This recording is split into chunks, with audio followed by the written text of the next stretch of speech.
Et nous allons quand même le dire, que le programme de la grande campagne d'évangélisation n'a pas encore pris fin. Et donc nous continuons. Cependant, pour le samedi prochain, la grande campagne d'évangélisation se poursuit. Et cette fois-ci, nous allons animer dans la poudrière au fond de Tchétché. Nous serons dans la poudrière au fond de Tchétché le samedi prochain. Voilà le programme bien-aimé. Et de là-bas, samedi prochain, nous allons vous donner le programme de la continuité. Merci beaucoup. Voilà, avant de terminer, comme le modérateur venait de le dire, nous sommes des enfants consacrés par lui-même, l'envoyé de ce temps. Nous nous levons prêcher la parole parce que nous avons devant nous celui que Jésus a envoyé. Mais celui que Jésus a envoyé, dont vous avez entendu Michel Aimé Chitembo, qui est le visionnaire, a engendré un fils. Nous l'appelons papa. Ce fils-là, pour nous, il est papa. Parce qu'il est le prémisse de notre envoyé. Le premier-né de notre envoyé. Et donc, ce soir, nous avons parmi nous un grand homme. Nous avons un père. Nous avons un papa. Nous avons une autorité spirituelle qui est le premier fils du libérateur Aimé Michel Chitembo. Et il est le pasteur, berger de l'Assemblée chrétienne d'évangélisation du Gabon. Et nous saluons par la même occasion les asséistes du Gabon, de Lambaréné et de Libreville. Nous avons reçu notre papa dans la joie. J'ai cité le pasteur Joël Gaïton Bilongo, qui est notre patriarche, avec des acclamations bien-aimées, nourries et répétées. Nous invitons ici notre papa Gaïton Joël Bilongo. Faites du bruit s'il vous plaît. Oh yes. Merci. Alléluia.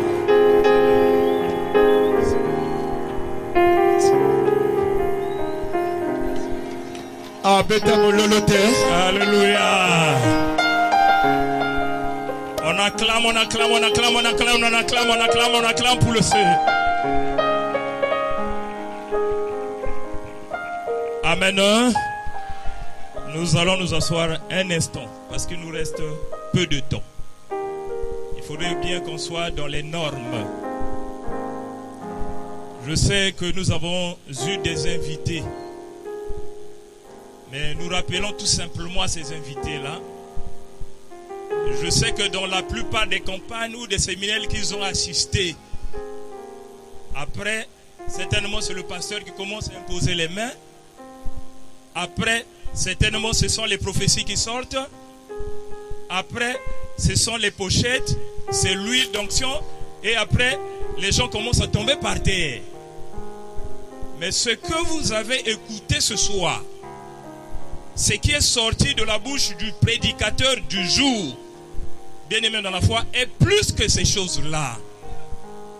Si vous vous êtes présenté avec des dispositions, vous savez, la Bible dit dans Hébreux 11, le verset 6, que celui qui s'approche de Dieu doit croire que Dieu existe et qu'il est le rémunérateur de tous ceux-là qui le cherchent.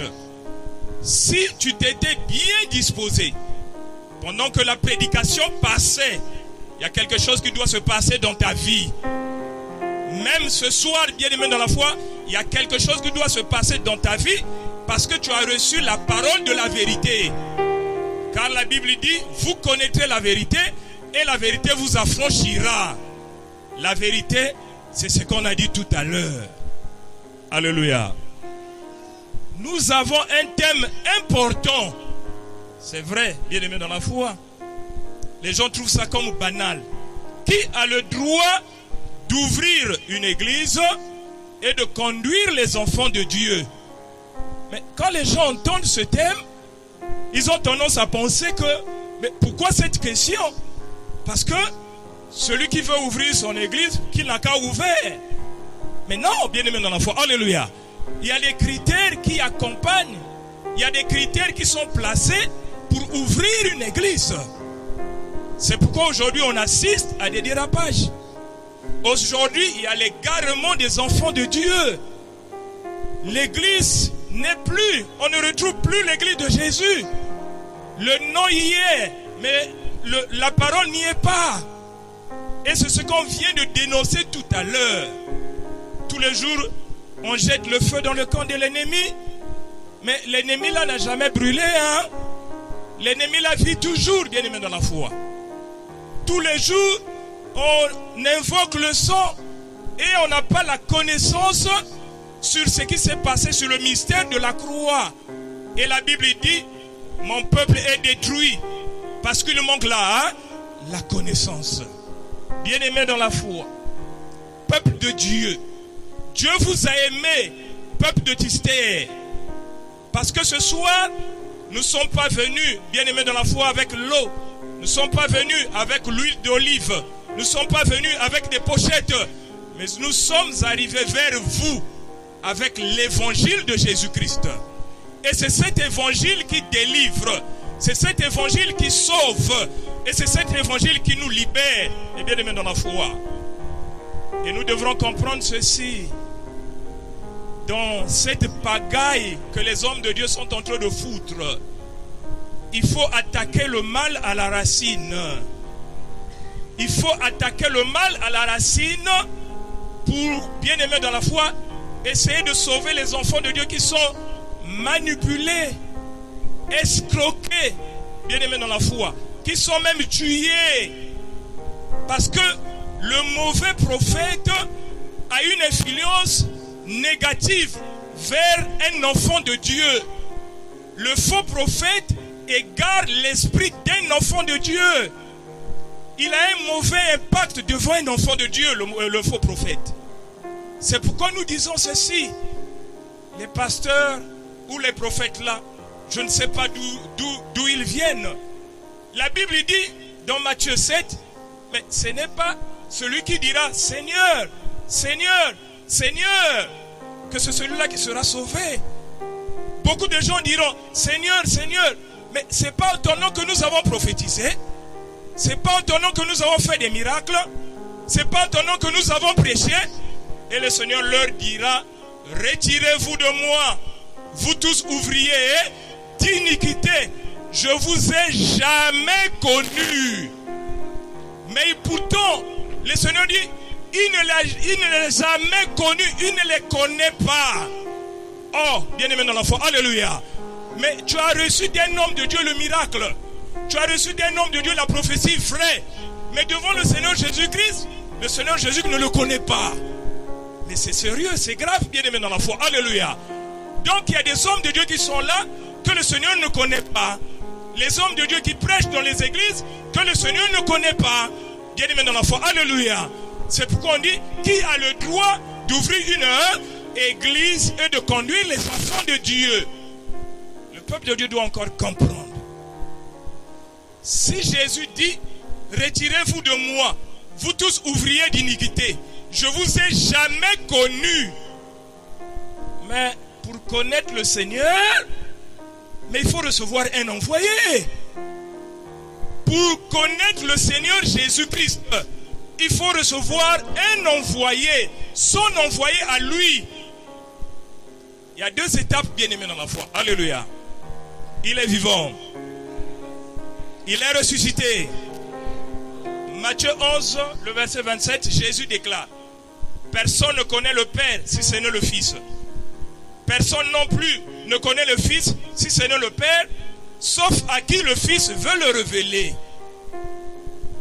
Pour connaître le Père, on est obligé de passer par Jésus. Ça, c'est la première étape, bien-aimée dans la foi. Alléluia. Déjà là, nous sommes chrétiens. J'espère, je l'estime, que nous sommes des chrétiens. Et donc, vous et nous sommes convaincus. Pour aller au Père, il faut passer par Jésus. N'est-ce pas, bien-aimés dans la foi? Alléluia. Contrairement aux musulmans, pour eux, pour aller au Père, ils pensent que c'est Mahomet. Mais je pense que nous sommes des chrétiens là où nous sommes. Et donc pour aller au Père, il faut passer par l'unique serviteur qui nous amène vers le Père, c'est Jésus. Il est unique. C'est le serviteur de l'Éternel. C'est le serviteur de Dieu. Il n'y a pas deux voies, il n'y a pas deux chemins, il n'y a pas deux serviteurs. Donc pour aller voir le Père, vous devrez passer forcément par Jésus. Et Philippe dit, Seigneur, montre-nous le Père et cela nous suffit. Mais personne ne peut connaître le Père. Nul ne peut aller au Père sans passer par moi. Voilà cette première étape. Mais la seconde étape, c'est de comprendre. Pour aller voir le Fils n'est plus sur la terre. Le Fils est esprit. Pour aller voir le Fils, pour connaître le Fils, pour recevoir le Fils, nous avons besoin de recevoir son envoyé. Nous avons besoin de recevoir celui qui vient de lui, le serviteur de Jésus-Christ. C'est pourquoi vous allez retenir encore ceci, bien-aimé dans la foi. Alléluia. Il est vivant. Papa Michel, regardez, bien-aimé dans la foi. Alléluia. Si vous écoutez, le pasteur vous dit que Jésus m'a envoyé, dites-lui que c'est un imposteur.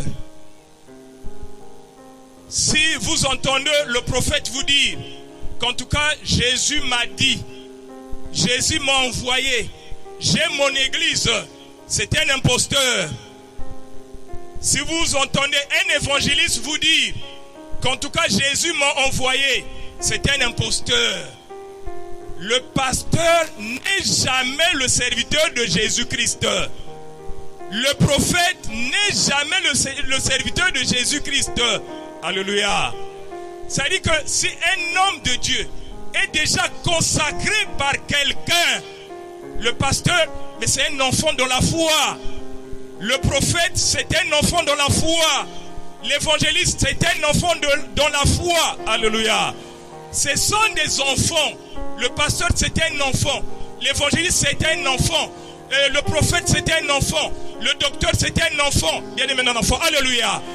Pour être pasteur, il doit d'abord être chrétien. Il doit d'abord recevoir l'évangile. C'est ce qu'il faut comprendre, bien aimé dans la foi. Alléluia. Il est vivant. En fait, on se poserait la question, les pasteurs là qui travaillent, ils viennent d'où? Ils sortent de quel ministère? Qui les a engendrés? Bien aimé dans la foi. Alléluia. Qui les a engendrés dans le Seigneur? Parce que pour être un homme de Dieu, bien aimé dans la foi, alléluia, l'homme de Dieu est unique sur la terre, selon le temps et selon l'espace. Et donc nous vous disons déjà, quand un pasteur vous dit que j'ai un père spirituel et qui s'est détaché de son père spirituel, il est faux, il est imposteur, il n'est pas juste, bien aimé dans la foi, il est venu égarer les enfants de Dieu. Quand un prophète vient, il est consacré par son homme de Dieu qui se détache pour aller ouvrir son église. Il est faux, il n'est pas vrai, bien aimé dans la foi. Alléluia. Ne le suivez pas, il ne faut pas le suivre. Tout simplement, bien aimé dans la foi. Alléluia. Il est vivant, il est ressuscité. Moi, je suis pasteur. Bien aimé dans la foi. Alléluia. Je suis pasteur. Mais j'ai été consacré par l'envoyé, l'apôtre Aimé Michel Chitembo. Mais j'ai été consacré. Mais celui qui m'a consacré, il sait pourquoi il m'a consacré. Il m'a consacré pas pour me jeter dans le monde. Il m'a consacré parce qu'il a reçu une mission. Parce qu'il a une œuvre à bâtir. Parce que bien aimé dans la foi, alléluia, alléluia, pour travailler dans sa moisson. Donc, lorsque je suis debout, vous allez vous rendre compte que je suis engendré par le ministère de l'apôtre Aimé Michel Chitembo et je travaille dans ce ministère. Mais en tant que pasteur, je ne peux pas dire que je veux me détacher de l'apôtre Michel pour aller créer mon église propre à moi. Mais si je vais créer mon église, d'abord je vais prêcher quoi? Qui m'a envoyé? J'irai vers quel peuple? Bien aimé dans la foi. Alléluia. Un pasteur est un enfant engendré. Mais les pasteurs là, bien aimés dans la foi, c'est des incultes, des irréligieux, des imposteurs bien aimés dans la foi. Alléluia. C'est des gros païens qui sont dans les églises. Parce qu'ils ne sont jamais nés de nouveau. Pour naître de nouveau, il faut avoir la parole de Dieu. Demandez-leur dans le ministère qu'ils appartiennent. Quelle est la parole qu'ils ont écoutée?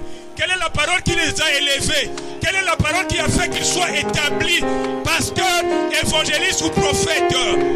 Bien aimés dans la foi. Alléluia. Pour être élevé, pour subir la nouvelle naissance, il faut écouter l'évangile. Mais dans le ministère dont ils appartiennent, il n'y a pas la parole. Et on les consacre facilement. Et quand on les consacre, ils viennent devant le peuple de Dieu. Mais c'est des loups ravisseurs. Ils sont en train de dévorer les enfants de Dieu. Ils sont en complicité avec les sorciers. Mais bien aimés dans la foi, alléluia. Alléluia. Il est vivant. Il est ressuscité. Il est ressuscité. Et donc comprenez ce soir, vous avez été nourris, mais on a beaucoup de choses à vous donner.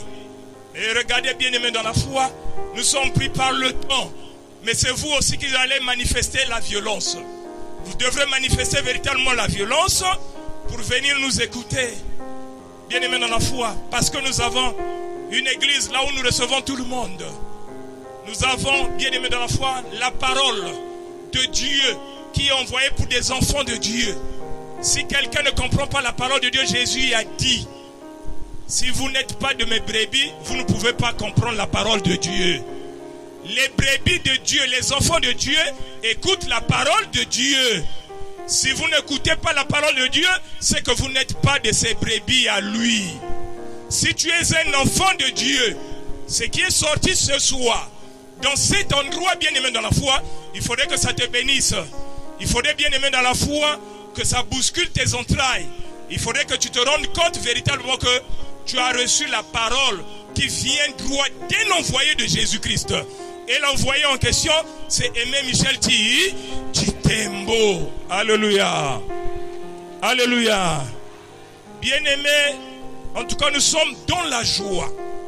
Nous sommes dans la joie parce que vous nous avez accordé votre attention. Vous nous avez accordé votre oreille attentive. Vous nous avez accordé votre temps. En réalité, ce n'est pas à nous que vous avez accordé ce temps-là. Vous avez accordé le temps à notre Seigneur Jésus-Christ, qui est aussi ton Seigneur, qui est aussi ton Dieu. Mais comprends, bien-aimé dans la foi, pour recevoir Jésus, tu es obligé de recevoir un homme de Dieu qu'on appelle envoyé. Mais les envoyés, il n'y en a pas beaucoup sur la terre. C'est pourquoi si quelqu'un me dit aujourd'hui qu'il est chrétien, c'est qu'il a reçu un envoyé. Si tu n'as pas reçu un envoyé, tu n'es pas chrétien. On t'a trompé dans ton église que tu es chrétien. Mais dans le fond, tu ne l'es pas, bien-aimé dans la foi. Parce que celui que tu as reçu, celui que tu as reçu n'est pas reconnu par le Seigneur. Celui que tu as reçu là, le Seigneur Jésus ne le connaît pas. Donc jusqu'alors, tu n'es pas encore chrétien. Mon bien-aimé, ma bien-aimée dans la foi. Et donc pour être chrétien, il faut être dans un ministère. Pour être chrétien, il faut recevoir un envoyé de Jésus-Christ. Si tu ne l'as pas encore reçu, ce soir, sache-le que tu n'es pas encore chrétien. Et alors, viens vite recevoir l'envoyé. Par rapport à l'évangile que nous avons écouté, je crois que ce moment-là, tu seras véritablement appelé chrétien et tu vas bénéficier des privilèges qui sont véritablement dans le ministère. Parce que la Bible dit que lorsque quelqu'un est en Christ, il est une nouvelle créature. Les choses anciennes sont passées et voici toutes choses sont devenues nouvelles. Alléluia. Je pense que par ces mots bien-aimés dans la foi, vous avez écouté le programme. Nous allons nous mettre debout pour la fermeture, pour la clôture de ces moments.